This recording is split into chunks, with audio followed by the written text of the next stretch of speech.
সম্মানিত উপস্থিতিবৃন্দ, অবশ্যই আমরা জানি 2024 সালে যে গণ অভ্যুত্থান হয়েছে, সেই গণ অভ্যুত্থান হয়েছিল ফ্যাসিবাদের বিরুদ্ধে। এবং এই মুহূর্তে আমরা বাংলাদেশের যে কোনো প্রান্তরে যে কোনো মানুষের সাথে যদি কথা বলি, যারা গণতন্ত্রে বিশ্বাস করে, যারা দেশের স্বাধীনতা সার্বভৌমত্বে বিশ্বাস করে, এরকম জ্ঞানসম্পন্ন যে কোনো মানুষের সাথে করি, প্রত্যেকটি মানুষ এক বাক্যে বলবে যে অবশ্যই আমরা ফ্যাসিবাদের পুনরাবৃত্তি চাই না।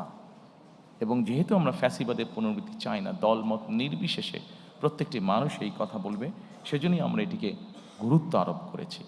এবং এই ফ্যাসিবাদের পুনরাবৃত্তি যদি না চাই, অবশ্যই আমাদেরকে ডেমোক্রেটিক প্রসেস বা গণতন্ত্রের চর্চা আমাদেরকে অব্যাহত রাখতে হবে।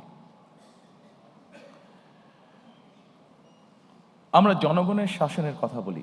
সম্মানিত উপস্থিতিবৃন্দ, জনগণের কাছে আমরা শাসনের কথা বলি, জনগণের অধিকার প্রতিষ্ঠার কথা বলি।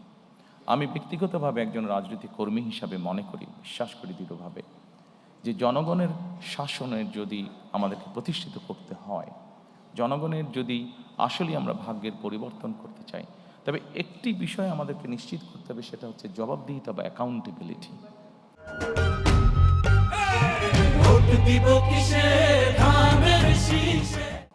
আমাদের সমাজের প্রত্যেকটি স্তরে, রাষ্ট্র পরিচালনার প্রত্যেকটি স্তরে, সরকার পরিচালনার প্রত্যেকটি স্তরে ধীরে ধীরে আমাদেরকে অ্যাকাউন্টেবিলিটি বা জবাবদিহিতা আমাদেরকে প্রতিষ্ঠিত করতে হবে। অর্থাৎ যারা যে দায়িত্বে থাকবেন তাদেরকে অবশ্যই জনগণের কাছে কোনো না কোনোভাবে তাদের কাজের জন্য জবাবদিহিতা করতে হবে, অ্যাকাউন্টেবল থাকতে হবে তাদেরকে। আমরা যদি বিগত 16-17 বছরে যা হয়েছে আমরা দেখেছি, খুব সহজে আমরা একটি কথা বলতে পারবো, যেহেতু ভোটই ছিল না, দেশে নির্বাচন ব্যবস্থাই ছিল না, ফলে জবাবদিহিতাও ছিল না। এবং জবাবদিহিতা ছিল না বলেই আমরা অপশাসন দেখেছি, জবাবদিহিতা ছিল না বলেই আমরা দুর্নীতি দেখেছি ট্রিমেন্ডাস হারে। সম্মানিত উপস্থিতিবৃন্দ,